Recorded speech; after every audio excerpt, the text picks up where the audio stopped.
pertama ini start lah. Dia different ni. Okay, kita sambung lagi slide seterusnya. Alright. Dia start kemudian kan. So, ni pun dah diterangkan tadi. Because they are climbing are given priority because they need momentum. Ini kalau kita berada kat atas, ada kenderaan mendaki, kita bagi dia lalu dulu lah. Tapi kalau if the vehicle about to climb signal you to move first, you can move first. Means kalau dia tengah menunggu kat bawah, dia di tempat selamat, mungkin dia tak confident, dia rasa gugup lah, ada incoming kan, dia bagi lalu, kita lalu. So kat sini nampak ada sikap toleransi lah. Kena ada communication. Kita driving off-road ni, tak kira lah dia tu kawan kita ke, company kita ke, kontraktor kita ke, kena berbaik-baik dengan semua orang. Orang kampung ke, dia road user, jangan cari pasal, jangan ada dalam fikiran tu, ni jalan aku, ni tempat aku, ni negeri aku. Jangan buat macam tu. Anjing mati kena sewa 400. Betul. Kena saman. Betul, kena bayar. So, dalam off-road, selalunya kalau kita ada berselisih, turun dengan tingkap lah. Turun dengan tingkap, angkat tangan, berbaik-baik lah dengan orang. Sebab user off-road ni tak ramai. Oh, balik-balik orang yang sama. Kalau kita tersangkut ke, mungkin dia juga yang tolong kita. Jangan ada rasa kereta aku okey, kereta baru. Dalam hutan ni dia tak boleh macam tu. Kita kena berbaik dengan semua orang. Anggapkan je emergency nanti dia ni lah yang tolong aku. Tak pun dia lah yang akan report kat orang depan, tadi ada satu kereta masuk. So orang alert, kita ada kat dalam. If smaller vehicle are going through the same road but in opposite direction, slow down the vehicle and give them space. Benda ni apply kalau kita ada motorcycle, tapi tak sama dengan lori balak. Bila lori balak, kita bagi priority untuk dia jalan dulu. Tak adalah kita kata kita smaller, kita bawa Hilux, kita bawa Triton, dia bawa lori balak, dia kena berhenti lah. Tak ada macam tu. Sebab usually kalau jalan lori balak, itu jalan dia. Jalan tu dia yang maintain, jalan tu dia yang buat, dan dia memerlukan momentum. Turun bukit, naik bukit kan. So dia laju tu bukan sebab dia nak rushing, dia nak momentum, dia bawa load yang berat. Kalau dia tengah laju dekat selekor apa semua, sebab dia nak momentum, mungkin lepas tu mendaki. Kalau dia berhenti, problem dekat dia. Dia nak reverse tak boleh, dia nak ke depan tak boleh, dia dah tak ada lost momentum. Dia nak ada lajak tu. Tapi mungkin tak berlaku lah kalau kat Semenanjung. Sebab RW kebanyakannya jalan yang Petronas, staf Petronas dia lalu kan, dengan orang ladang lah. If stopping, make sure not on the roadway. Stop in an area with space so as not to disturb other vehicle to move. Okay, maksudnya dia kata kalau berhenti di tempat yang selamat lah. Dan jangan berhenti ketika mendaki. Elakkan, benda tu betul-betul kena elakkan. Sebab susah dia, tambah bukit yang curam. Bila kita mendaki, kita berhenti, kita free gear, kereta boleh mengundur. Selalunya bila berlakunya berhenti di tengah bukit ni, kalau kereta manual, kita tak free gear. Tapi problem untuk kenderaan baru, nak start kena tekan clutch. Triton baru, kalau Triton baru manual, nak start kena tekan clutch. So bila tekan clutch, benda tu kena berlaku dengan cukup pantas lah. Kena tahu kenderaan tu macam mana, tekan clutch start, lepas clutch terus jalan. Tak ada masa nak free gear, baru nak shifting, waktu tu kereta dah mengundur ke belakang. Dan benda tu berbahaya. Kalau kereta lama, Pajero, Mitsubishi lama, Land Cruiser, kita letak dalam gear tu, kita tak tekan clutch pun start tu, kita start terus jalan je. Start dalam gear. Kalau kenderaan baru tak boleh buat macam tu, sebab start nak kena tekan clutch. Jadi kalau berlaku berhenti, cokkan tayar belakang dulu. Kereta tu dalam keadaan selamat, berhenti kan, duduk dalam gear tu. Sebelum kita nak free tu, cokkan tayar belakang. Letak batu, sendal batu atau cok, baru kita boleh free, kereta tak menusuk, baru kita boleh naik ke atas. Sampai tempat selamat, baru ambil balik cok tu. Kalau cok tu cok company ya, cok yang proper. Kalau cok batu tinggal situ je lah. Okay, off-road tak boleh memotong kan. kecuali diberi arahan atau diberi laluan. Orang tu berhenti, baru potong. Jangan sebab kita nak laju, kereta depan slow, potong lah. Dia tak apply rules macam slow berhenti lah, tepi lah kan, tak ada. Mungkin kita tak tahu apa masalah dia slow. Tapi kalau dia bagi signal, suruh kita potong. Dia bagi isyarat tangan, boleh potong. Jangan suka-suka potong dia. Sebab kita tak tahu, mungkin kita rushing, kita potong dia kan, kereta kita breakdown. Lepas tu waktu kita memotor tu, habuk naik kereta dia. Dia kereta dengan aircon tak ada. Pada bulu mata hitam ni, merah bulu mata dia kan. Memang dia tak berhenti lah kereta ni. Tadi laju motor aku, dia ingat sebab bukan ada 10 kereta, 2 kereta tu je. Kereta dia, kereta tuan-tuan. Okay, ni ada. Okay, ni stopping hari ni. Ini yang saya terangkan tadi. Kalau tengah mendaki macam ni, kereta mati, lost momentum kan. Sekerat bukit dah ni, reverse bahaya. So macam mana? Kalau ada co-pilot, suruh co-pilot turun, chokekan tayar belakang. Kalau tak choke, memang berbahaya bukit macam ni. Tambah-tambah kalau macam mungkin kereta tu boleh berhenti, dah selamat, kita turun kereta, kita tinggalkan dalam gear, tapi tahu-tahu kereta tu bergerak sendiri kata. Sebab walaupun kita brake pakai gear, kalau bukit tu cukup curam, dia akan menarik, dia akan freekan gear tu balik. Tambah-tambah kalau ke belakang macam ni.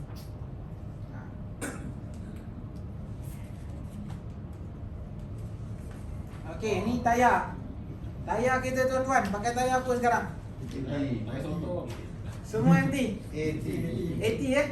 Oh, dahsyat lah 80. Ada yang pakai 80, tapi mungkin keadaan jalan ROW tuan-tuan tak terlalu teruk lah. Sebab tu 80 masih boleh dipakai. Tapi 80 ni kegunaan dia selalunya untuk crusheran, jalan crusheran, jalan berbatu, berpasir sedikit, dan jalan balak saja. Kalau jalan tu berlumpur, dah kena pakai MT. Tambahan ketika hujan. Kalau tayar 80 baru tak ada masalah, kurang masalah, bukan tak ada masalah. Kalau 80 tu dah kurang pada 50%, dah macam tayar HT dah sebenarnya. Dah tak ada grip lah. Hujan pun, penggunaan gear yang salah, tuan-tuan boleh skidding. Sebab apa punca pickup atau Hilux macam Triton ni selalu skidding? Sebab dia rear wheel drive. Rear wheel drive, dia pusing tayar belakang, momentum dia dekat tayar belakang. Bila tuan-tuan langgar lopak air, ada obstacle tayar depan, ibarat tayar depan tu dah macam kena brake, lock terus kan, lalu lopak air, dia brake, tayar belakang masih ada rotation daripada enjin, masih ada power, ada drive yang pusingkan tayar. Bila itu akan lari belakang tu, rasa lari belakang tu. Sebab tayar depan tu macam lock terus, dia bukan brake yang slow-slow berhenti, lock. Dia brake lock terus, belakang masih ada force. Kalau tuan-tuan tekan lebih minyak, lagi berpusing kan. Sebab tu pentingnya bila driving off-road, keluar pada tarmac pakai 4H. 4H tu dia ada traction pada 4 tayar. Daripada speed gear tuan-tuan, kereta tuan-tuan ada speed gear, gear 1 sampai gear 6 atau gear 1 gear 5 dan gear reverse. Kalau kereta satu lagi mode 2H, 4H, 4L. 2H, 4H, 4L tu berada dekat transfer case. Okay, transfer case tu dia ada kiranya macam ada 2 gearbox lah. Memang ada 2. Satu gearbox untuk 4 wheel, satu untuk speed gear. So daripada transfer case ni dia ada long shaft ke tayar hadapan. Speed gear long shaft tayar belakang. Kita tukar speed tayar belakang saja. Tayar depan dia akan lock daripada transfer case tu, akan lock ke drive shaft hadapan. Okay, bila tuan-tuan pada 2H ke 4H, ratio tak berubah, masih high ratio. Cuma lock 4 tayar, drive shaft tu lock, jadi ada rotation 4 tayar. Jadi in case kalau skidding, tayar depan tu tuan tekan minyak, dia ada rotation, dia boleh luruskan balik kenderaan. Sama macam bila turun bukit, pakai mode 4L, gear 1, turun bukit, skidding, belakang buang. Belakang buang, waktu tu kalau tuan-tuan tekan brake, tayar kereta akan lebih slide. Bila skidding, tuan-tuan tekan minyak lagi. Ini bukan cerita atas jalan tar, atas jalan off-road, turun bukit. Turun bukit, skidding belakang kan. Jangan tekan brake, tekan minyak dia akan lurus balik. Kalau tuan-tuan tekan brake, dia akan lebih skidding. Memang kalau bukit yang tinggi memang berbahaya dan boleh terbalik. Tadi dia sebab licin ni tadi jadi macam slide. Ya, dia slide belakang tu. Slide tadi. Duduk macam ni. Betul. Nanti dia boleh pergi ketam macam ni. Kalau ketam macam ni, steering tuan-tuan betul mengarah ke bawah, boleh lurus balik. Tersilap je steering. Waktu tu tuan-tuan rasa steering dah ke kanan lah. Sebenarnya steering tu ke kiri. Kan, nampak kereta yang pakai steering rack bukan steering box, dia lembut je. Dia boleh shift, dia pula. Sebenarnya steering box tak, steering rack dia tak berjalan pun. Tayar masih macam tu. Tapi kalau terubah dia punya direction, tu yang terpanjat dinding, terbalik lah. Macam tu. Tu punca-punca. Sebab tu kita pakai follow. Bila kita pakai follow, kita pakai ratio rendah. Transfer case akan tukarkan dalam Excel kita ada 2 ratio. Sprocket lah.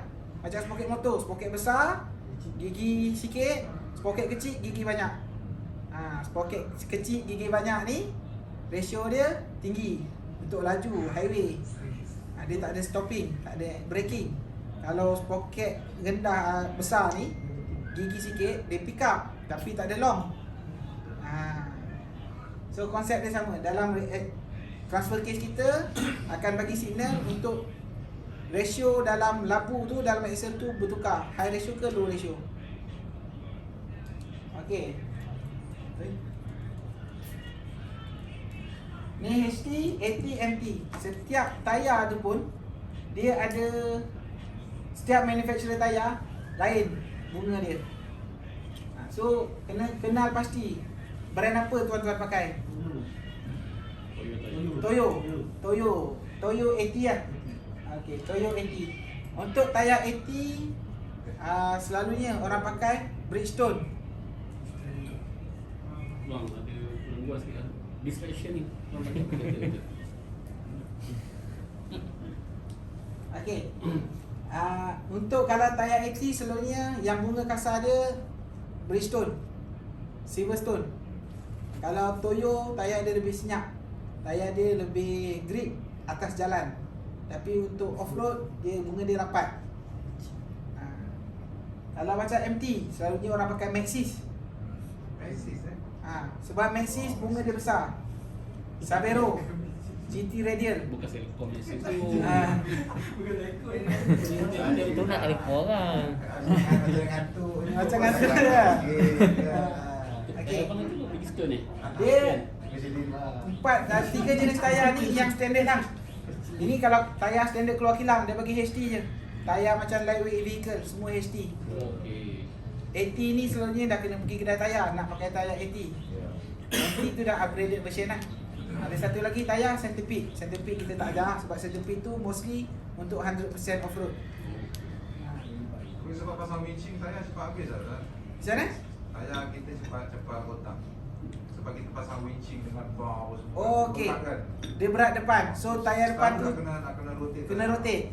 Betul. Tidak memang akan rotate. Dia bila berat, terlampau berat depan, Betul. dia akan makan tayar depan tu. Tayar belakang masih okey, tayar depan yang kacau kan. Betul. So rotation tu kena pastikan. Sebenarnya untuk kereta rear wheel drive, tayar belakang tu lebih penting ada bunga daripada tayar depan. Tayar depan tu untuk steer. Kalau kereta lightweight vehicle, kereta sekarang yang front wheel drive FWD kan, kena tayar depan yang baru. Kalau kita tukar dua jenis, tukar dua biji kan. Kalau kereta rear wheel drive, pastikan tayar belakang tu yang ada traction. Tayar belakang tu yang baru. Dan tayar belakang sebenarnya dia takkan makan sebelah. Tayar depan je kalau dia nak kena makan sebelah ke, sebab chamber apa semua dekat depan. Chamber belakang tak kacau sebenarnya. Kalau tak bawa berat lah.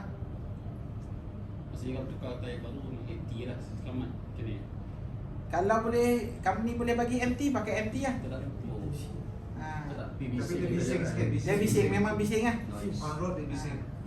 Kena tengok purpose. Okay, HT ni sebenarnya kalau ikutkan tak boleh off-road pun. Off-road dia bukan off-road pun. Dia keluar pada jalan tar, birai jalan tu boleh lah maksudnya. Dia bukan lalu rumput tak lepas. lalu rumput pun dia dah Tak lepas dah. naik ke padang dia dah skidding lah. Lepas banjir dia juga. All terrain 80, 60% on road, 40% off road. Sebab tu pemilihan tayar ni bergantung pada tuan-tuan lah. Tuan-tuan nak pakai kereta tu banyak dekat mana. Kalau mostly off road memang kena pakai MT. Bang, kita 80 banyak lah. Kita 80 ya. 80 kan? Ha. Tapi harga mahal tu. Okey, range harga ikut brand. Oh. Dia ada yang murah, brand GT, brand Cruiser lah apa ni. Tidak ikut bunga ni FT. Betul. Kalau ikut okey brand yang sama lah. Kita compare brand sama, Bridgestone Bridgestone HT, AT dan MT. Yang paling mahal MT lah. Bridgestone MT size 31, harga dia RM400. Kalau AT size 31, harga dia RM330. Kalau HT harga dia RM280. Tak memang 80 lah ni. Tapi harga memang harga yang tinggi lah. Itu kalau harga Petronas Santa dia lain lah. Betul. Betul. Maksud Ah, saya baru tukar kereta Abang Naim. Betul. Masalah dia. 80 Bridgestone dia charge kita dia quotation tu 530. Ada Itu balancing siap dia kata. Balancing. 530 bagi satu kereta. So, Bagi. itulah kalau saya pun tak pasti sebab tu prosedur company kan. Mungkin company pun takkan bagi staff kau gitu kata tayar aku tak. Dia akan pergi hantar, dia ada vendor dia kan. So vendor dia adalah margin kat situ, dia nak kira lah apalah. So benda tu at least sebenarnya jangan kira pasal harga, kira pasal keselamatan dan pasal brand tu lah. Kira juga sedih kan bila cakap harga sebiji pun 300 dia cakap Betul. 300. Ni harga RM330. Nampak sangat betul nak kena lebok. 280, 330. Yang ni 400 belum dapat. Dia Itu masih- Bridgestone lah. Bridgestone tu. Kalau Bridgestone. Ha. Mostly lah. Kalau buah dia semua siap. Semua okey lah. Buat Semua kau okey kena lah. beli Saya kau pun kena. siap kan. Kena dengan bengkel dia buat kau. Gila kata sakit laser lah. Dia kata lah semua siap. Siap balancing siap apa semua tu. Dia pun okey. Itu sebab dia dah nampak lah hijau punya ni. Hijau. Tak apa dah tahu ke lah. Saya suruh dia Hijau harga lain. Kalau dia kata 500 lebih je tu. Macam harga ni tanya boleh tengok je. Kedai tayar yang famous murah Rawang atau Jalan Kebun lah. Atau Kelang lah. Tapi Kelang pun kalau tak kenal kedai mahal juga. So selalunya orang pergi kedai, orang panggil kedai kayu Jalan Kebun. Apa tu? Dan Kedai kayu. kat Rawang tu Tapi kedai kayu tak ada jenis tengah Petronas itulah problem dia. Itu masalahnya tu. Kedai dekat Rawang kita boleh survey. Trik dia lah sebab saya pun orang-orang Rawang juga. Trik dia kalau kita bawa kereta nak tukar tayar, jangan turun. Duduk dalam kereta ni turun tingkap tanya. Ini tayar dah kena tak? Apa? Kalau kita turun, kita dah standby lah macam nak tukar, harga mahal. Kalau dia nampak kita macam survey, sebab kebanyakan je kedai kat Rawang tu dia ada beradik je. Ni kedai abang dia. Kalau yang Chinese tu kan. Kedai yang Bangla jaga ni pun toke Chinese juga. So Dia macam conquer lah kan. dia Nak conquer. cakap macam tu. Yang penting kalau kita nak tukar tayar, kita tanya ready stock ada ke tak ada. Kalau dia ada ready stock, memang harga dia lah. Kalau dia kata tak apa, sejam sampai. Bukan sejam pun, dia ambil kedai sebelah je. Kedai abang dia. Kita tu nak share pasal date dia punya construction tu lah. Date Okey. tayar tu. Di ujung nanti ada. Ada Di ujung kali dia akan tunjuk. Okey. Rules dia kalau Petronas, kita bagi tahu, kita report tu manager atau safety kurang daripada 4 mm kita dah report dah bunga.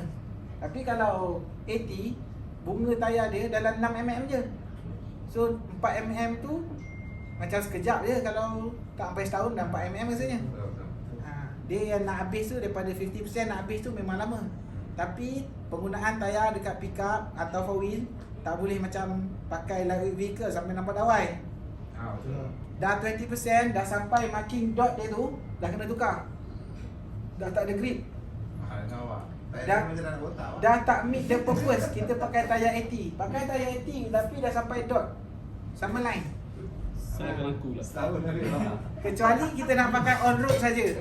Off road dah tak boleh pakai lah tayar macam tu. Selalunya apa yang saya suggest less than 4 mm sampai marking yang first line. Advice dulu dekat safety manager, okey, tayar botak. Jangan cakap tayar dah nak botak ke, tayar botak. 3 mm, 2 mm atau less confirm kena tukar, dah tak boleh jalan dah kereta tu kalau nak pergi off road. Kalau pakai on road masih boleh pakai. Kena tengoklah tahun apa semua kan. Maksimum orang pakai tayar off road ni 2 tahun je. Jangan kira lah orang yang pakai tayar 2009 bukan ada lagi tayar centipede tu. Tapi dia pakai purposely memang off road saja, tak pakai atas jalan.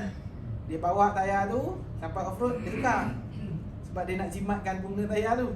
Kalau dia pakai tayar centipede, pakai MT atas jalan, travel tengah hari, katalah lalu highway kan, KL, Kertih 4 jam, dia boleh nampak bunga ni macam getah pemadam tu. Betul. Dia punya makan dia, hilang dia. Sebab permukaan yang bersentuh tayar getah tu dengan jalan sikit je. Dan dengan berat beban kereta kita, force yang ada daripada drive straight engine, tu yang buat makan tayar. So tengok purpose. Kalau macam janganlah satu macam Kasyak Alam, semua pakai tayar 80. Nanti kalau nak rescue pun datang tayar 80 juga, letih juga kan. Habis. Benar jadi ya. Nak rescue pun sangkut. Nak rescue pun sangkut. Okey. Ini kalau jalan pebble wash ni, pebble ni, batu kerikil, tayar apa yang paling sesuai lah tuan-tuan rasa? 80 lah. Sebab kalau pakai MT kat sini pun exceed the purpose lah. Exceed the, pakai 80 dah cukup memadai lah. HT kat sini dia dah licin. Kalau tayar jalan macam ni, dia dah tak ada grip, kurang grip. Sebab bunga dia rapat, dia tak boleh buat laluan pun dekat jalan tu. Kalau hujan bahaya. Kalau jalan macam ni, madi, pakai apa? MT lah. Nama pun mat kan, mat trail. So kalau watering macam ni, tayar apa yang paling sesuai? MT. MT 80 masih boleh pakai, tapi 80 dia akan overspin dalam sungai yang berpasir. Dia tak ada grip, dia tak boleh nak korek. Tapi kalau pakai centipede, tayar lipan tu dalam ni, lagi korek, lagi dalam. So tak bagus juga tayar lipan untuk sungai. Tayar lipan guna kat sini je. Ni kalau pakai tayar MT, dia akan jadi donat tayar. Kalau pakai lipan, bunga dia kasar-kasar jauh, dia ada tanduk kat tepi. So bila kita charge, kita overram, lumbu-lumbu tu akan naik, dia akan buang. Dia akan buat satu track jalan. Sebab tu kalau kita konvoi, kita masuk hutan untuk rekreasi, lipan jalan depan. Satu kereta je, tak boleh lipan. Sebab geng-geng lipan ni kalau dia lalu, habis hancur jalan. Kalau jalan macam ni lah, jalan macam ni kan, habis hancur ni. Sebiji lipan jalan, bagi MT jalan. Kan lipan lagi jalan, MT pula ikut. Susun lah. Okay, ini penggunaan gear 4L lah. Require excess power to pull load in slow speed. Bila kita towing, tarik member belakang, off-road, pakai follow. Sebab kita towing, kita kena slow. Jangan towing laju. Satu, safety. Satu lagi, power tu, kalau kita pakai for high, boleh menyebabkan kereta kita overheat lah. Enjin nak pergi, tapi tayar ada beban belakang, tarik kereta belakang. Ibarat macam tuan-tuan kalau pernah terlupa lepas handbrake. Nampak kalau macam zaman dulu bawa kereta Mercedes lama 124, 123, brake kaki, bawa kereta ayah kan, bantai bawa. Kereta ni tak ada handbrake, bantai je bawa. Enjin besar 2600cc, 2800cc, ada handbrake pun dia berjalan ni. Nak temperature naik. Kenapa temperature naik? Punya handbrake tak lepas. Handbrake dia kan kita tarik kan. Dia pakai handbrake macam ni. Handbrake kena tarik ke sini. Kalau kereta kita itu lagi lama 1, 2, 3 tarik macam tu. Ibarat macam tu lah. Ada handbrake, tarik. Kalau pakai for high, kalau pakai follow tak ada overheat. InsyaAllah. Climbing uphill is slow and require extra power. Bila climbing uphill, downhill, uphill mesti pakai follow mesti. Besok dalam, walaupun track kita hanya jalan tar, saya akan tunjukkanlah apa beza pakai for high, apa beza pakai follow. Besok ada kereta manual satu, kereta auto satu. Siapa yang biasa bawa kereta manual, tak biasa bawa kereta auto. Downhill with a load. Bila kita turun dengan load, jangan pakai high ratio juga. Kita akan menggulunsur. Tak kira lah. Lepas ni ingat, lepas pada ambil DDT, ambil 4 wheel ni, naik bukit, turun bukit, pakai follow jalan off-road. Use 4L before enter muddy area. Nak engage 4L ni di jalan rata, tayar lurus sebelum halangan tu.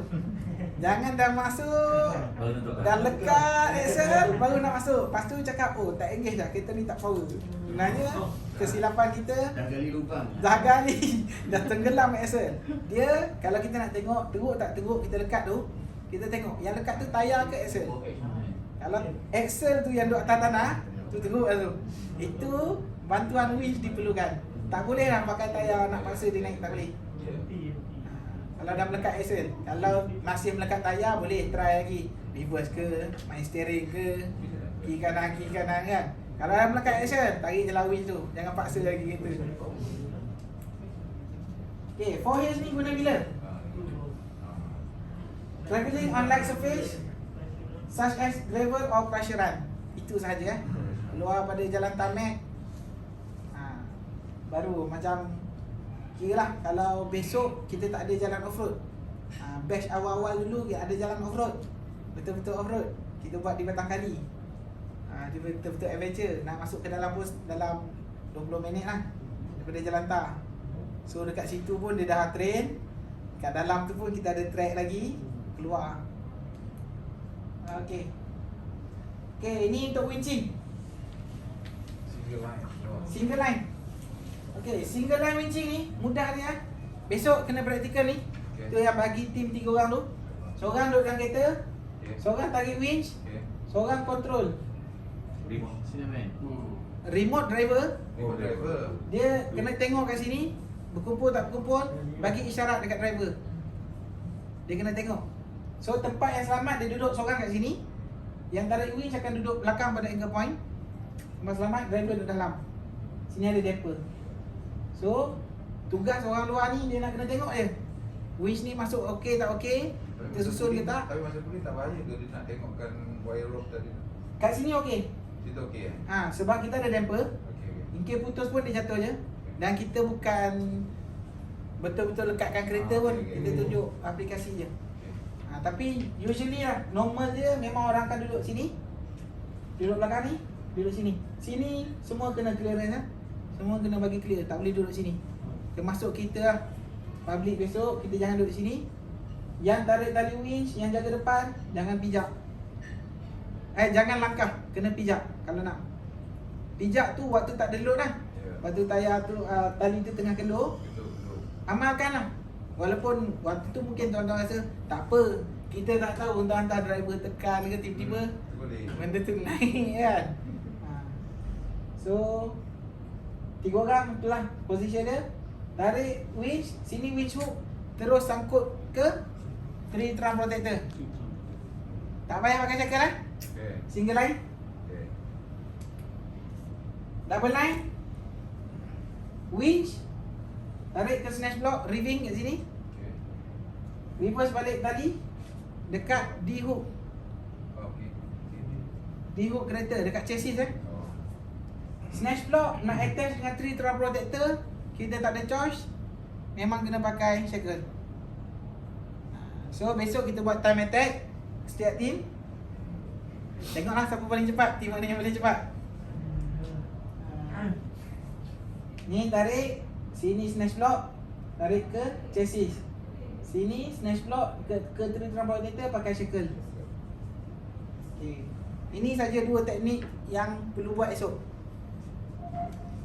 Ni triple line, saya tunjukkan je. Triple line ni bila load tu terlampau berat, kita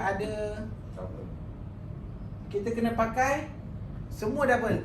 2 snatch block, 2 shackle, 2 tree trunk protector. Tarik daripada winch, tarik ke snatch block pertama, return to snatch block kedua yang ikat pada D-ring chassis kenderaan. Tarik ke anchor point kedua, sini direct winch hook ke tree trunk protector, sini 1 shackle, sini 1 shackle. So 2 shackle, 2 snatch block. Ini susah nak apply dalam kehidupan seharian kita. Sebab apa? Tak banyak tempat yang ada 2 anchor point berdekatan macam ni. Tapi kalau anchor point kita tukar dengan 2 pickup boleh tak? Boleh? Boleh kan? Boleh. Nak pakai 2 pickup, Mostly kalau kita tengok angle macam mana. Selalunya kita winching ni dulu waktu kita naik bukit. Kalau satu kenderaan pun tak lepas lagi ke depan, susah. Selalunya bila satu kenderaan dah naik ke depan, dia pun ada winch, kita akan winch two way. Dia winch kita tarik naik, kita winch daripada dia untuk naik ke atas. Tu mengurangkan beban pada winch kita lah. Tujuan kita pakai snatch block ni untuk apa? Untuk pindah beban yang terpaksa ditanggung oleh winch tu ke arah snatch block tu, ke takal tu. Jadi katakan berat kenderaan kita 3 tan. Kita pakai single line pull, load yang terpaksa ditanggung oleh winch tu 3 tan lah. Nak tarikkan kereta kita daripada yang tersangkut tu. Tapi bila kita pakai snatch block, kita return to D-ring chassis kenderaan kita, load yang terpaksa ditanggung oleh winch kita tu berkurang kepada separuh, 1.5 tan saja. Walaupun maksimum load rating kita mungkin 12,000 pound, 4 tan boleh tarik kan. Tapi kita janganlah uji sampai dia maksimum kan. Kita nak pakai lama dan kita tak nak benda tu rosak time kita pakai. Mungkin kita off-road tu banyak lagi, depan mungkin nak winching lagi. Kalau dah rosak daripada awal, susah kan. So, ada apa-apa nak tanya? Sebelum kita tengok video, ada 2 video. Video ni dalam 20 minit. Lepas tu tandas dulu. boleh. Nak pergi tandas, pergi tandas dulu. Sekejap lagi nak ambil air ke. Kita tengok video ni. Lepas video saya akan buat Q&A ya. Tuan-tuan tanya saya dan saya tanya tuan-tuan lah. Sebelum tu ada apa pun nak tanya atau nak share? Saya nak tanya contoh load yang kita tarik tu over contoh 3 tan kan. Katakan tadi maksimum 3 tan. Kalau dalam kereta tu ada equipment yang kita nak bawa, Berat lagi lah. beban kan, masa kita kena keluarkan. Macam mana? Kena keluarkan pun boleh. Tapi sebenarnya selalunya maksimum load rating winch kita bukan 3 tan, 12,000 pound. Kalau kira convert kepada tan tu dia dalam 4 tan lebih. Dia kalau nak kira selalunya dia kira separuh je. 12, kalau geng 4 wheel ni lah, dia panggil 12,000 pound 6 tan. 9,800 dia panggil 5 tan. Tapi pengiraan dia kalau ikut matematik dia taklah semudah itu, bukan bagi 2 je lah. Dia dalam 5,000 lebih tu 12,000 pound. Tapi selalunya lah Hilux, Triton berat dia 2 tan je, 2 tan lebih. Maksimum load yang tuan-tuan boleh bawa kat kereta tak lebih 1 tan. Jadi kalau pakai winch 12,000 pound tu lebih pun. Tengok pula sangkut macam mana. Kalau sangkut axle, tambah lagi graviti yang menarik kenderaan tu kan. Itu pun termasuk dalam load. Sebab tu kita pakai double pull. Kita nak kurangkan load. Dan bila kita dah buat double pull pun masih tak naik lagi kereta tu. Kita buat triple way. Jadi kalau triple way tu sebenarnya load yang terpaksa ditanggung tu kecil je lah. Sebab load beban tu dah dipindahkan kepada 2 snatch block. Dia macam konsep takal. Tuan-tuan tarik lurus kan, berat. Tuan-tuan tarik pakai takal, ringan kan, macam angkat beban macam ni lah. Angkat beban, angkat macam ni rasa berat kan. Tapi kalau ada takal kat atas ni, tarik ke bawah, ada bantuan graviti lagi, ni jadi ringan je. Sebab beban tu dah dipindahkan ke takal tu. Okey, tunggu rakan-rakan kita pulang, kita tengok video ni ya.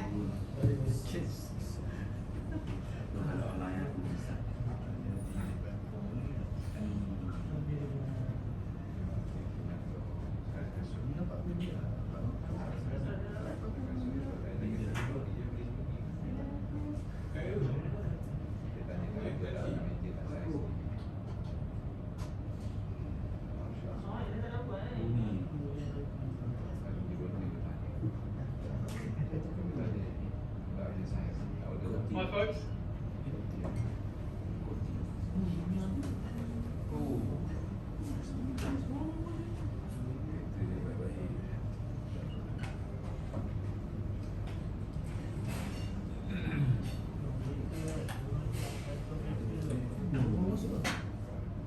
Ya, saya play dulu eh. In this video, it's all about the winch recovery. We're going to cover general winching, the gear required, rigging, plenty of tips you may or may not know about, do's and don'ts, pretty much anything to do with winching. Subscribers, welcome back.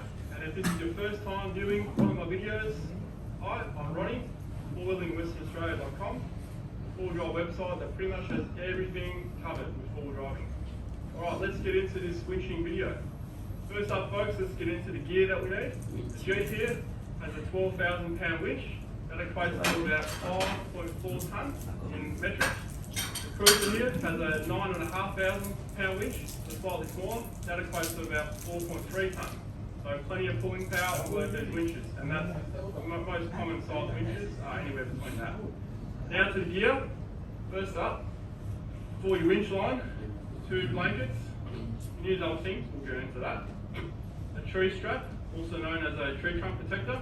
An extension strap for when the line isn't long enough and can be used for other situations. Bow shackle to connect things. Now we don't always use this, we only use it when we have to. Snatch block, also known as a winch block. These are for double pulls and directional line pulls. We'll get into all this. Everything I mentioned we'll get into. Gloves, recommended. UHF radio, communications. And of course your winch remote. You can also have a cordless one. Now to the rigging. When picking your tree, don't pick a dead tree. Because a dead tree can be more than likely hollow. As you can see up here, lightly struck. And it is hollow at the base. Earlier this morning I saw light come through it. Do not pick your tree like that, because you will more than likely pull it over and that won't be good. This tree here is alive and it's quite big. Brian here is about to walk his strap up and we'll show you how to put the strap around the tree. This is the correct way of hooking it up, and the strap is nice and straight all the way around, no cords or twists in it. And this here folks is a big no-no. So what we've added here is a piece of metal that doesn't need to be there. It just adds another object to fly around. So I've seen other people do this. This is just ridiculous.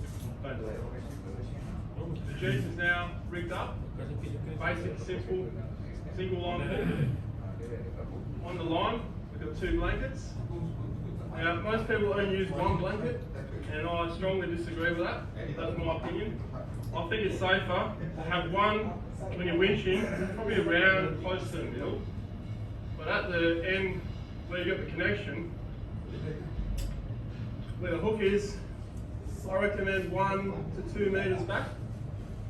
Because this is, if anything's going to go wrong, it'll more likely be down this end where all the connections are. So if something was to go wrong, this blanket will catch it immediately and put downward pressure on it. If you only have one in the middle, say it's 20 metres, that hook or metal object from that end will fly 10 metres before it hits it. By the time it's flown 10 metres and then it hits downward force, it's nearly reached the vehicle anyway. So, put 2 on there. If you've got 2, use them. Now to a double line pull. The reason why we do a double line pull is to increase the strength of your winch. You almost double the winch strength when we do a double line pull. And I'll explain to you how that works. To do a double line pull, we need the snatch block, also known as the winch block. The way this works, the rod goes in here, or the cable, close it off like that, and then you hook this up to the tree strap you got.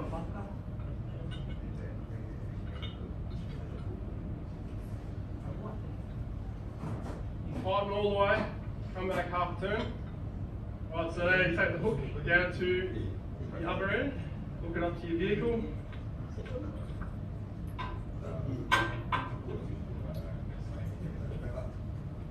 Now just take up tension. Righto folks, we've now hooked it up to the recovery point at this end. So the winch line is now 2 points of contact to the vehicle, hence the name double line pull. This blanket right here is the only blanket that won't move. It'll pretty much stay here the whole time. And then we move further up the line. That blanket there is to specifically stop anything recovery point on the hook from coming off and flying too far that way. Right, so up here we have another 2 blankets. Double line, we got 3 blankets on it. You can have 4, we've just got 3 on here. That's all we feel is necessary. These 2 blankets will move. This one here will get closer to the winch block and may even get stuck in there. So keep an eye on these as you go and you have someone move it back. And this one here will get closer and closer to the vehicle, to the winch itself. By the time that gets there, you should be out of your trouble anyway. Why do we need to do a double arm pull? Well, when you do a double arm pull, you effectively almost double the strength of your winch. So the cruiser's winch in particular is 9,500 pounds. So you double that, you get 19,000 pounds. So roughly thereabout. That's the amount of pulling power it now has. You'd use this if you are really, really stuck, really deep in the mud, or if you don't want to put too much stress on your winch. The recovery will take twice as long because you've got twice as much rope out, and it'll go in at half speed as well. You can do a triple as well if you need to, but you're not going to have much rope after a triple line. Triple line's probably about hit where you're going to get out of it. Okay, we've added to the single line standard pull. We now have a extension strap onto the winch line. Now obviously it's got bugger all line out, but it just shows an example. If you don't have enough line, that's what the extension strap is for. You can also shorten the extension strap, which we'll show you right now. Alright, so here is another example where you don't need to use a shackle. Okay, you only use these when you have to. They're great, but only use them when you have to. These will cause a lot of damage when applied. As you can see here, we folded the strap in half. There's minimal tension on it. It's enough to hold it up for the purpose of the video. Now, a lot of straps will have some of these on there, like a sleeve. Put the sleeve here, just to add a padding for your strap. It's just better for it. Winch blanket, because we folded it over, you can put it over both straps in one hit. So that takes this, no metal here now. The only place we have metal is right here where the hook is. Right, and here we just put the strap on. So no bow shackle use here either, or D-ring like you guys know in America. Winch blanket this side, winch blanket this side. Anything goes here, medium downward force. We just come back a little bit though. Probably 2 meters is optimum. 1 meter, it may just go straight through and won't be effective.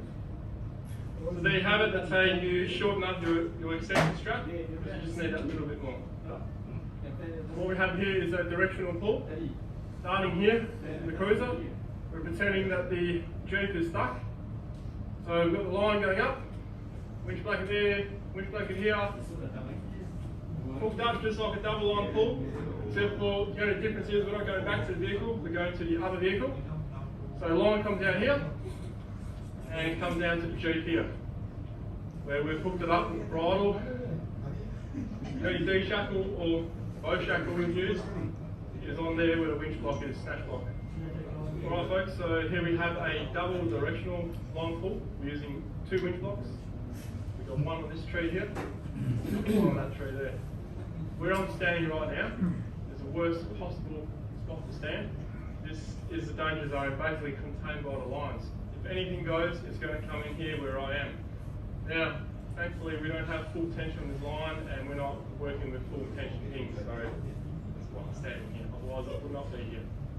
So when you rig these kind of things up, be very mindful of your danger zones. Basically just get everyone the hell out of the way. Okay folks, so you've now seen multiple ways of rigging, so now it's time for the winching tips.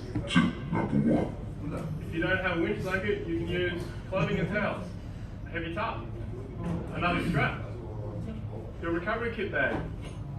So I think by now you get the idea. You can use lots of things, car mats, etc. Stepping over the line, step over it like that. You don't want to be like this, because if anything happens, the car starts moving, someone presses a button, this might get up, right up in your nads. You don't want that. To conserve your battery, your amperage life on your battery, even if you have a dual system battery, winch 30 seconds on, 30 seconds off, roughly about there, especially when you're under load. UHF radio, or communication obviously. Winch in, winch out, or stop. Say these things twice in case the first one doesn't get through. Hand signals. Face the vehicle. So we have real basic ones. That's stop, that's winch in, That's winch out. Those who have a little bit of experience with rigging and stuff like that, you can do the old spool in a little bit, in, stop, and out, spool out. And you're probably better off just using the simple ones, just in case the other person involved doesn't quite know. I understand. Always agree on your signals beforehand. Number 6. When you hook up to a tree, you can hook it up. You should always hook up low. However, in some cases, you may be on a hill, right? And the tree's over here. Your line may be touching the ground, which is not good. If you've got cable, you can get away with it. But if you've got this synthetic rope, it doesn't handle abrasive things very well. Put the line up higher on the tree. Make sure it's a big tree though. If it's a small tree and it's the only tree you got, it might be right low, it may not be right up high. You can pull the tree straight down onto you. You don't want that. Number 7. The most important of all tips, anyone in the area who's walking around on their phones who want to capture the recovery on their phone or whatever, just get them the hell out of the way. That's the biggest problem probably, is people don't know where to stand. It's actually the people who are conducting the recovery. If that's you, it's your responsibility to get those people out of the way. Number 8. After you've been through a muddy crossing or like fog holes, whatever, you can use your winch in the mud. Make sure you wash the winch rope afterwards, especially if it's rope. Steel cable, line doesn't affect it, but this mud and synthetic rope don't match. What happens is you get all the small little sand grains in there. Every time you stretch and contract on the line, it's slowly cutting it. So make sure you wash it. Number 9.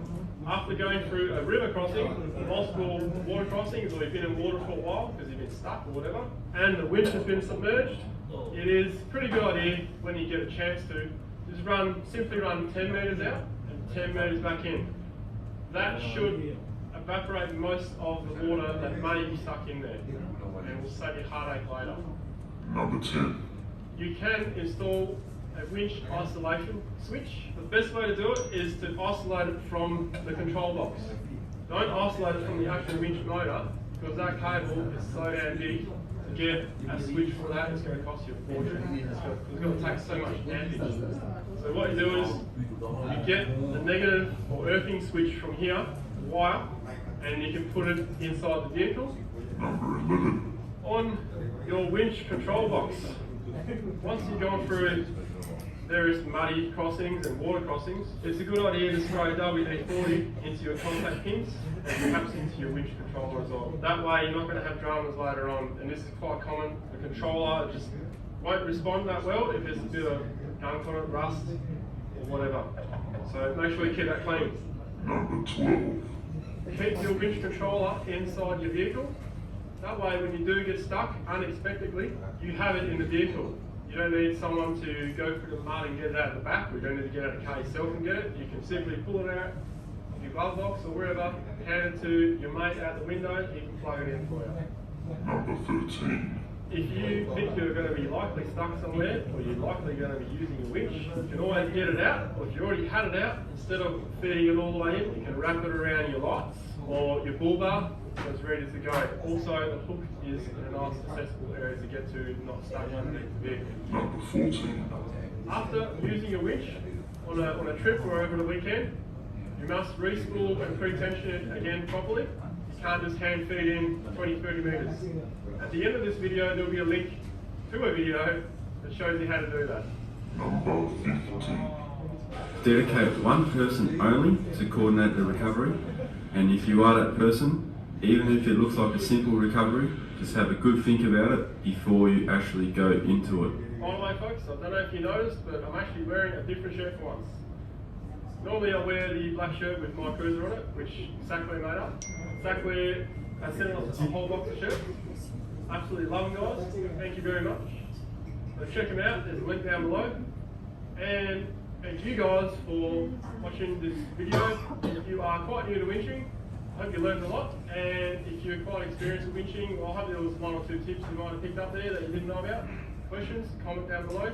In general, just comment down below. We'd love to hear from you guys. Righto folks, you can probably see all the links to other recovery tutorials. Check them out. Also, don't forget to check out our website if you haven't already.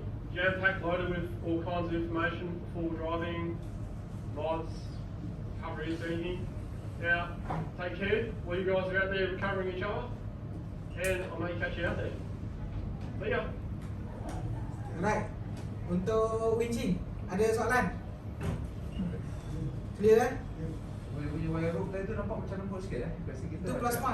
Oh, plasma. Wire rope dia ada dua kan? Satu Okay. plasma yang pakai nylon tu, yang dia sulam. Satu lagi wire rope yang besi yang disulam tu. So selalunya yang plasma ni lebih lembut, lebih mudah diuruskan, tapi ada maintenance. Lepas pakai kena cuci.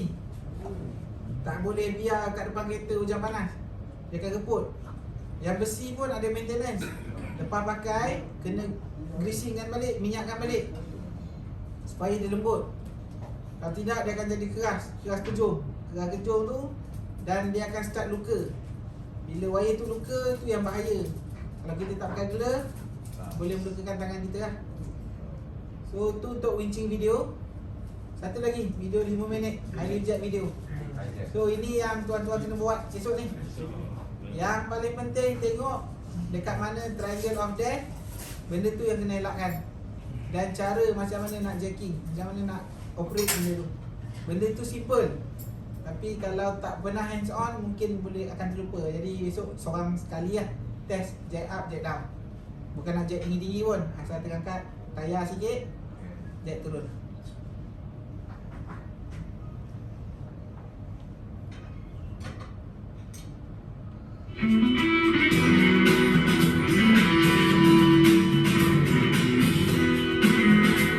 The high lift jack can be a very useful tool, but it can also be very dangerous if not used properly.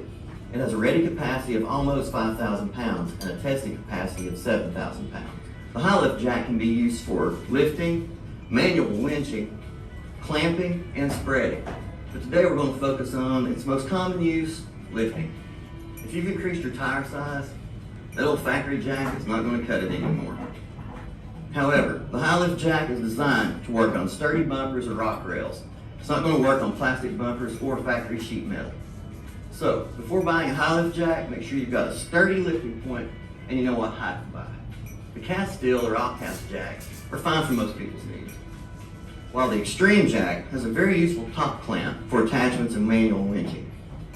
High lift jacks come in several sizes, from 3 to 5 feet, so give some thought to where you're going to mount it, outside or store it inside.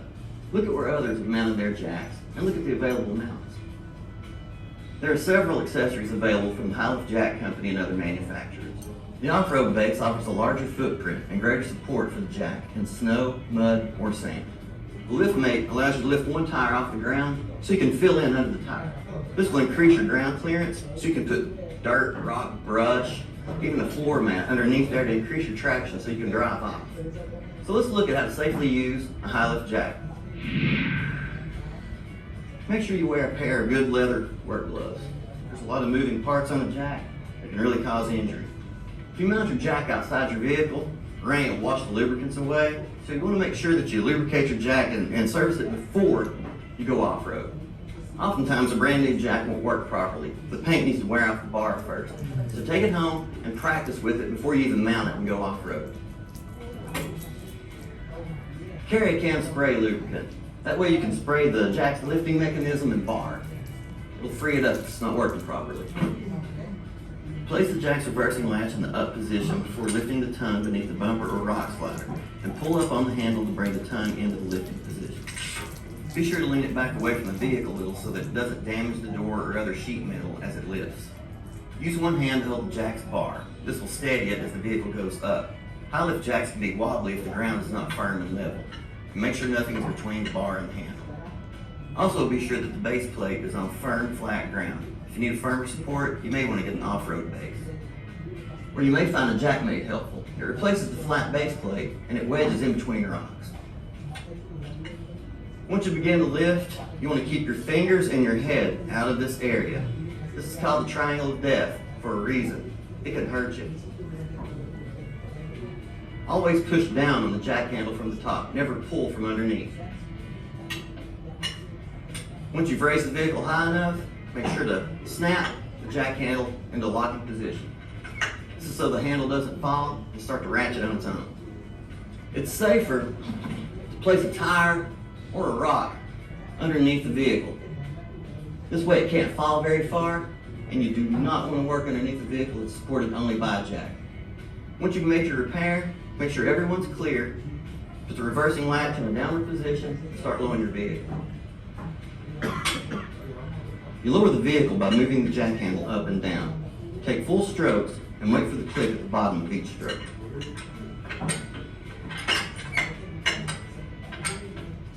When the weight comes off the jack, the lifting mechanism will suddenly drop at the bottom of the bar.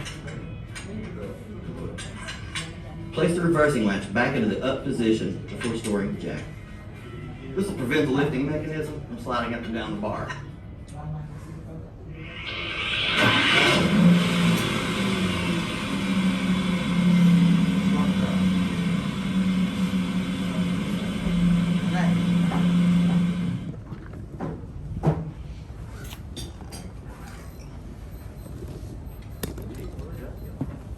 Alright, 4.5. Dah masa untuk test. So, before test, kita ada Q&A dulu. Test. Okay, ini learning outcome kita. Daripada apa yang saya tunjukkan, yang saya share hari ini, reduction in accident due to human error akan tunjuk tuan-tuan menjadi safe driver. Inculcate a safe driving culture, safe use of 4x4, safety equipment, correct usage of gear. Right, ini apa yang saya stresskan daripada awal tadi lah. Sepatutnya selepas tuan-tuan hadir hari ini, ni apa yang tuan-tuan patut dapat. So, setakat itu saja daripada saya. Boleh teruskan dengan test. Test ni kalau boleh buat sendiri sebab dia InsyaAllah semua akan lulus. Dan benda ni nak menguji bukan saja tuan-tuan, menguji keberkesanan pembelajaran yang saya ajarkan, apa yang saya share. So jawab je. Saya tak dapat. Pasal mak berapa ni? Ha? Pasal mak Sapuan. 80. Ha? Kalau tak lepas? Repeat lah macam biasa. Besok kalau tak lepas hari ni, besok saya panggil interview. Oh. Kalau pitching tu buat 3 kali. Oh, kena pula. Cukup. Pencil tu letak ni. Saya pakai pencil tu. Boleh. Ada. Nah, ayo orang fokus tadi. Fokus boleh. Tadi fokus yang untuk sender. Boleh bincang, boleh buka nota. Ada tak? Ah, boleh buka. Tak ada. Nota besok boleh dapat dia. Jangan bising.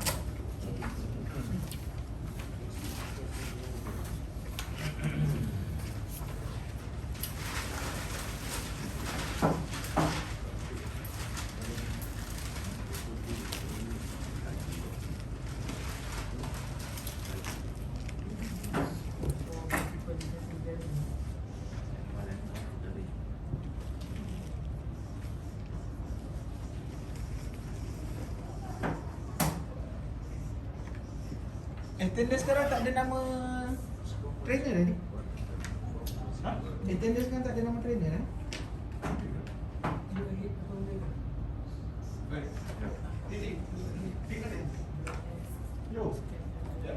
Ya. Evaluation form nanti ya, bagi dia buat test dulu.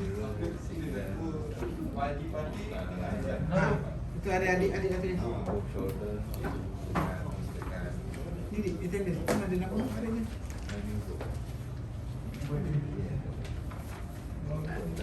Nanti akan bagi kat sini ya. Dia kata nota. Besok tu nak masuk. Nanti kau bagi saya kali ni. Scan. Itu nanti dah pergi kat Mana dia asyik akan tadi. Oh, terus.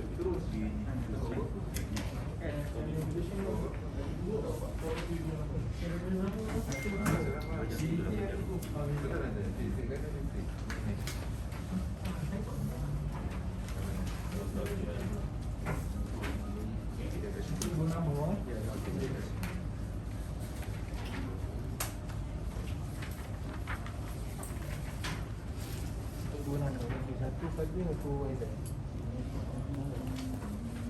Satu orang mengajar.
From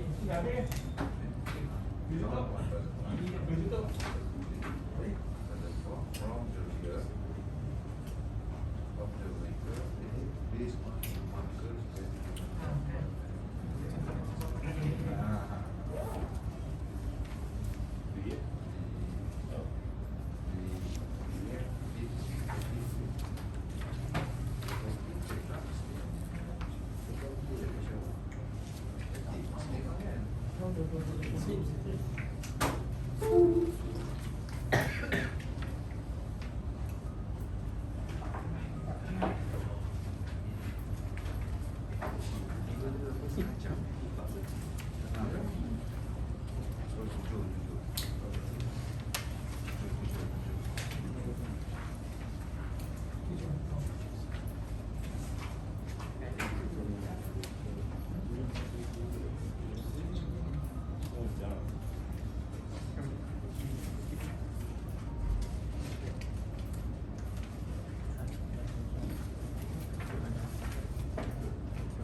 Following this step, we will have this practice.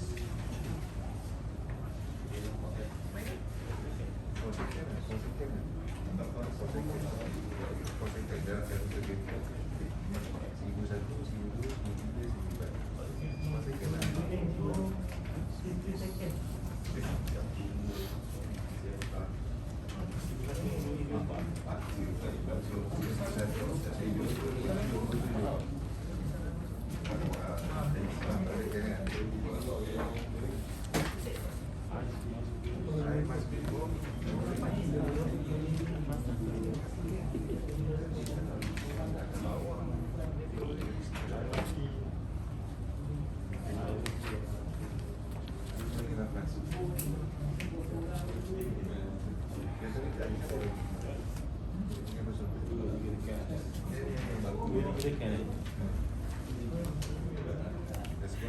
Responsible, process director,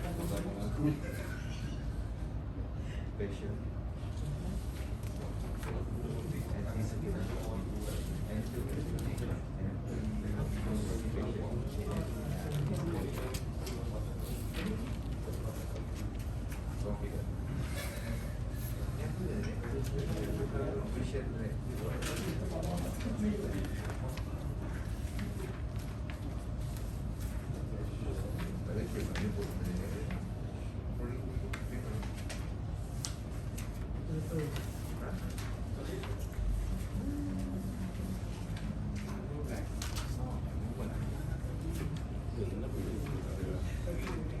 Texting and everything is under with direction.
Tadi ada cakap ni.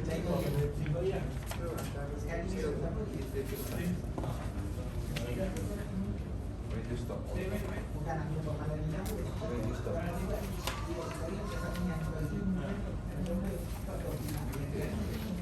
Tarik.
Dia dia.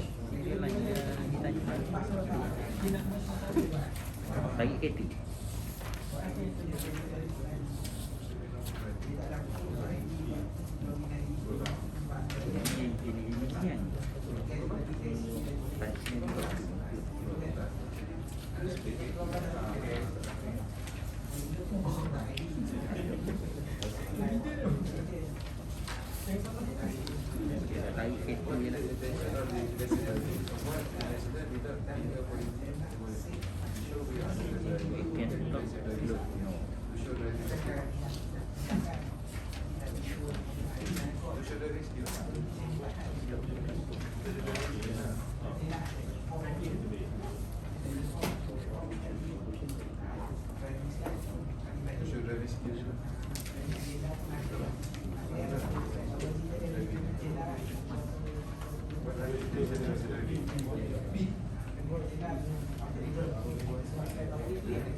Okey ya? Tak sikit lagi. Ha, okey. 2 minit. 2 minit. Ha? 2 minit. Tak apa, ada masa. Masih ada masa lagi. Ada function sekali. Dia sebut function tu macam ni pula. Aduh.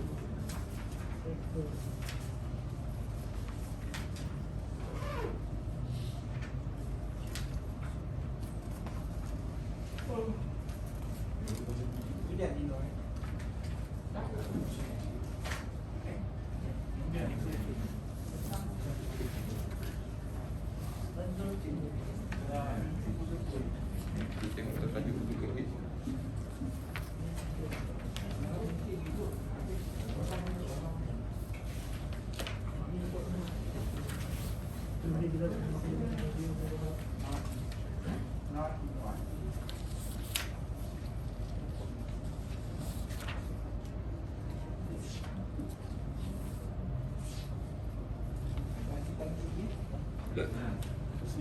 Yang apa dua markah soalan subjektif dia mesti ada dua jawapan.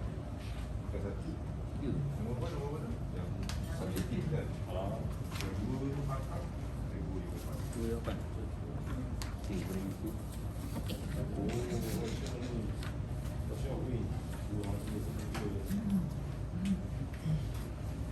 Okay, ada depan nak bagi mana?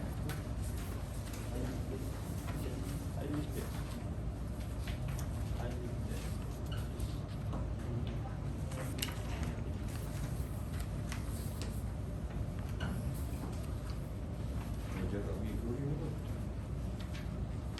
Jarak minggu ni apa? 4 second kan? Kalau kita berhenti lah kita nak tahu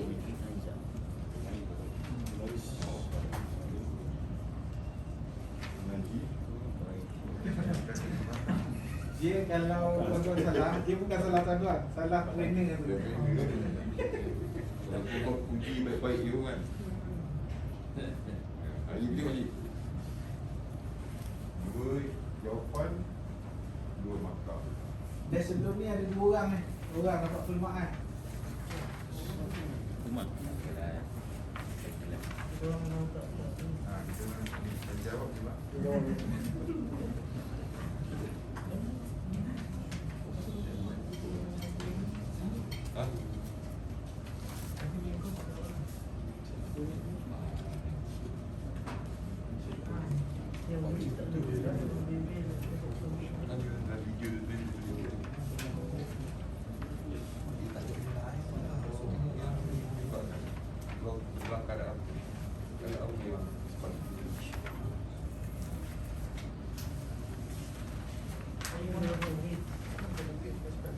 Bila keadaan datang tak elok, apa pun buat.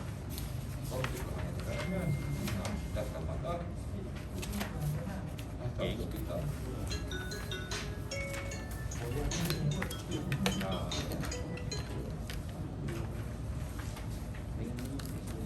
Belakang ni masa depan sikit ni. Okey, ini nak dengar.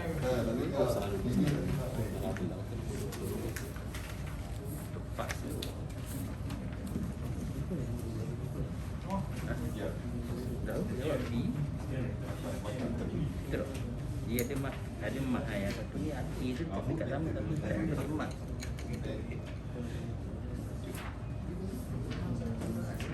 Based on mak. Itu kan.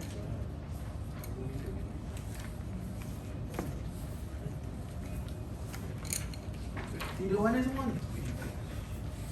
Semua berdekatannya lah, salam semua. Oh, contoh dia. Oh, contoh dia. Contoh dia kira dekat nombor tani esok. Ha. Tunggu je. Kalau kau kuat tu belakang kanan, tunggu sikit lagi. Belakang kanan, kamu dah dalam 10 kilo je.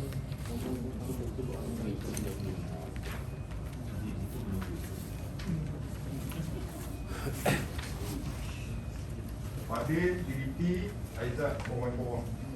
Besok pun ada lagi Aizat ni. Banyaklah Bible dia. Tadi ada tulis tu tadi. Tahu, nanti kita ni. Dia ni ambil anak ni. Aku tahu Malaysia ni siapa-siapa. Yang handsome ni, yang kanan saya ni, Aizat. Yang muka beriman tu Haji Fadil.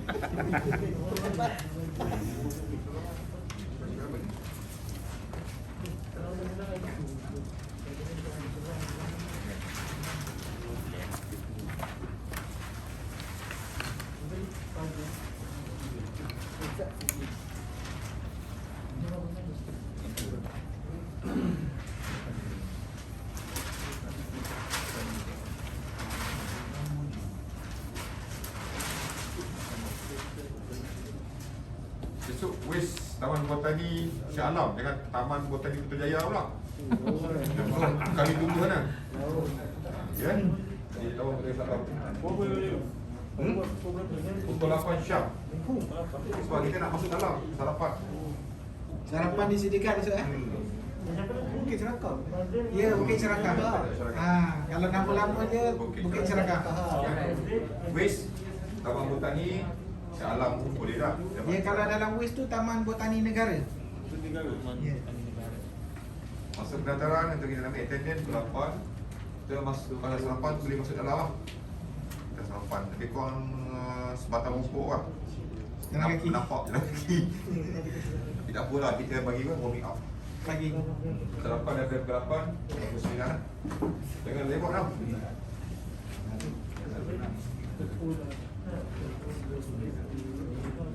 In case besok ada traffic heavy ke apa, pukul 9 tu dah ada kat parking lot balik untuk buat DDT. Kalau yang nak breakfast pukul 8 lah.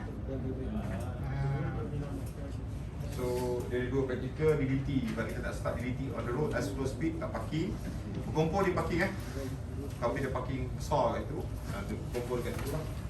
And then kita pergi sarapan dulu lah, ambil tenaga kan. Lepas ni banyak ni tenaga dikeluarkan ni. Terutama yang winching pada 3 grup. Grup 3 orang. Orang nanti kena berlari tak sempat. Kita nak ada masa. Time attack. Dia ada sekian kali cikgu ni. Bukan company.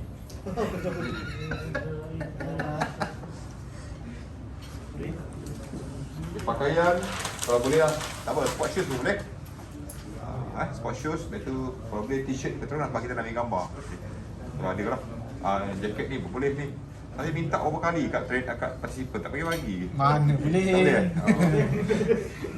Hantar resume dulu.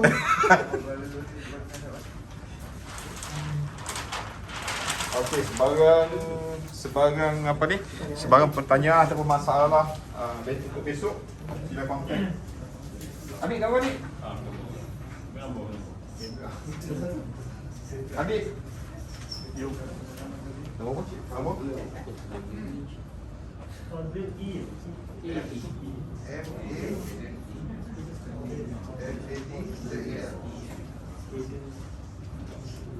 Okay, kalau talian terputus, ambil talian saya. Aizam juga, A juga. Aizam Fadil. 016.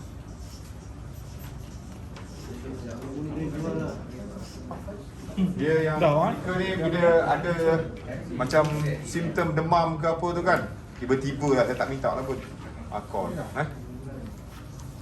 Kalau ada simptom, saliva dulu lah. Saliva. Sebab siapa ni? Yang baru-baru ni ada kes kan? Siapa? Petronas Stock Power Energy ada kes. Ada kes. Duduklah kereta pula tu on the road terus.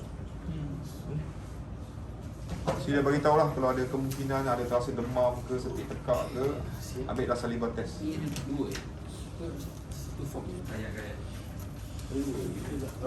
Sebab praktikal kita duduk dalam kenderaan ni.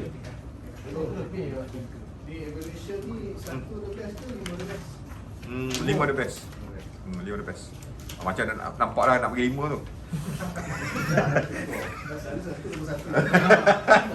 Dia tak ikut PPA. Kalau ikut PPA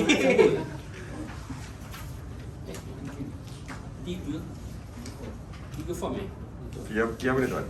Evaluation form dia 2 yang kita nak nilai. 1 untuk yang training. Untuk training lah, khusus ni dan sebagainya. Ada kalau ada komen ke apa, penambahbaikan ke apa lagi, silakan tuan. Okey, trainer Aizat. AIZAT Yang insert sebelah sana saya, yang bakar tu Tuan Haji Fadil. Tuan Haji Fadil dia DDT tadi, yang the first round tadi. Yang second tu Pak Khalid. Apa dia? Oh, alhamdulillah. Naik gaji lagi dah.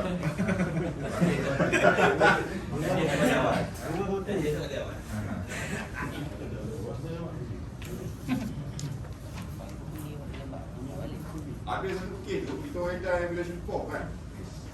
Tak ada nak ambil training dah. Dah nilai. Dia boleh predict. Dia boleh predict. Siap cikgu.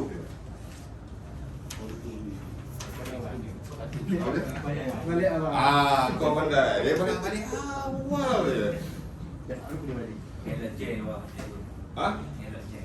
Sama kami, saya dulu dekat nilai kan.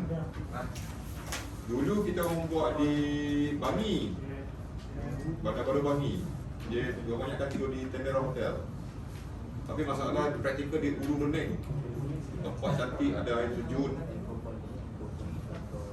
Tapi kalau musim ni Tak boleh. saya kerja juga.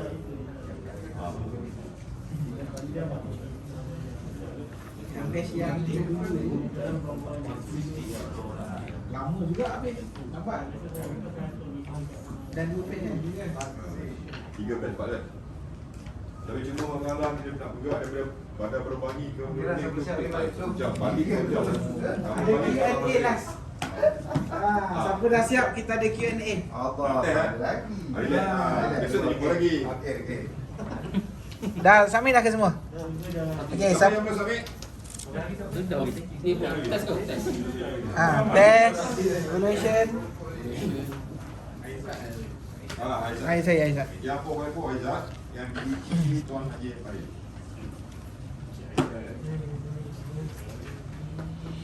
Aizat dah berkahwin dah. Laki semua tak bagi tahu tak apa. Okey. Kita buat sharing lah. So tak ada Q&A yang official. Cuma saya nak tahu je apa yang tuan-tuan dapat hari ni. Oh, banyak. Share sama-sama lah. Yang dah sudah hantar semua, alhamdulillah. Okay, apa yang dapat pertama untuk yang light, untuk kereta yang biasa. So tahulah untuk berapa jarak diperlukan untuk kita break, berapa jarak antara kereta, and then bila apa ni, junction, T-junction macam mana kena buat, tengok kiri kanan. Lepas tu bila semua dia cakap Tinggal sikit kat kawan-kawan lah. Itu ada wakil je lah. itu saja. Abang pula?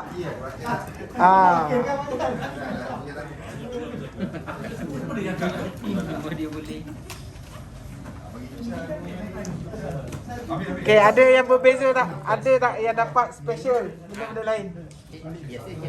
Selain yang disebutkan.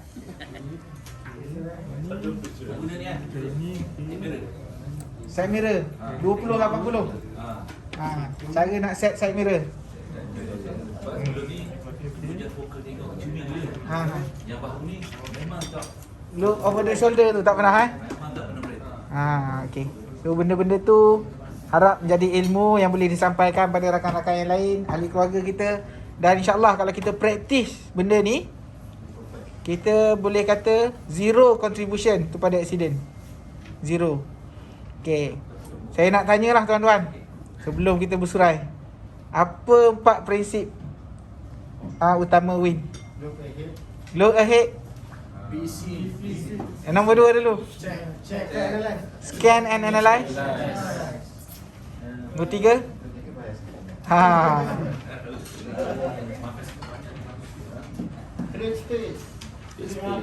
Create space.